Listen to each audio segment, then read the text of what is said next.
أصدر بشير آدن علي دنن ayaa ku dhawaaqay inuu yahay murashax u taagan Galmudug waxa uu aad u hadlay murashaxa xaaladda siyaasadeed ee ka taagan maamul goboleedka Galmudug isagoo xusay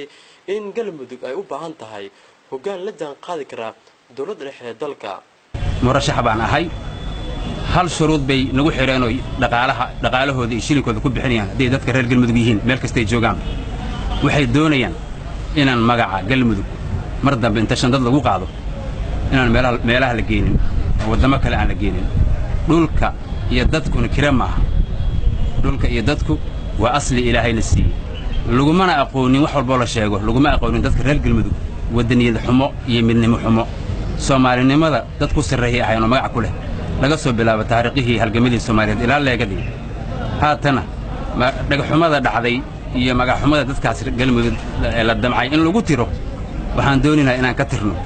Soomaalidii ka naxday arrinkaas qaladkaas la galay dastuurkaas la hareer maray dawladda federaalka ah oo xilalkii ayadu ay lahayd iyo waajibaadkii ayadu ay lahayd lagu qabsaday waxaan doonaynaa inaan ka raali gelino waxaan hadii Ilaahay idmo aan samayn doonaa maamul hagaagsan dadkiisa daryeela nabadda ka shaqeeya horumarna aada oo ka shaqeeya horumarka gudahooda dawladda federaalka aan xiriir kan ugu wanaagsan la leh dawladda federaalka ahi ma dhibaateyn ka dhow Galmudug iyo meel kaleba waaxyaheeda qayb kamid ah weey maamul goboleedyadu ninna waxa Soomaalidu kuma amaadaan ninna ay oogadiisa biyo kama hagrado dawladdu waaxyaheeda ma dhibaateynayso macquulna ma aha laakiin waxa laga rabaa dadka reer Galmudug inay la yimaadaan hoggaan qasama in aan loo doorto anigu waan aadiyaa meeshaas murashax baan ahay hadii Ilaahay idmo laakiin qasama aniga loo doortay in laga fiirsado oo shakhsi ku haboon oo wanaagsan oo bisel siyaasadeed leh in meeshaas loo doorto oo aan isqabqabsi iyo shuruucda oo la geesmaro iyo xuquuqda Galmudug ay leedahay iyo midda dawladda federaalka ay leedahay dad isku qalda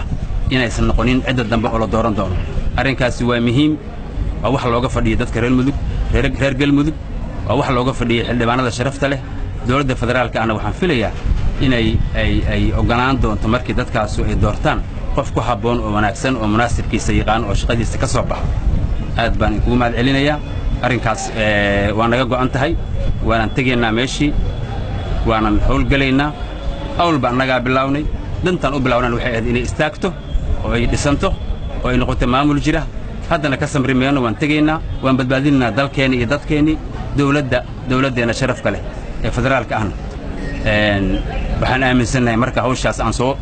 eebiyino aan soo dhamayno inay nagu taageero doonto dawladdu ay ogolaan doonto wixii ka soo baxa baarlamaanka Galmudug wixii ka soo baxa dhaqanka iyo odayaasha iyo wanaagga ee la imaan doona hadii Ilaahay Haajir Abduqaadir warbaahinta SBC Muqdisho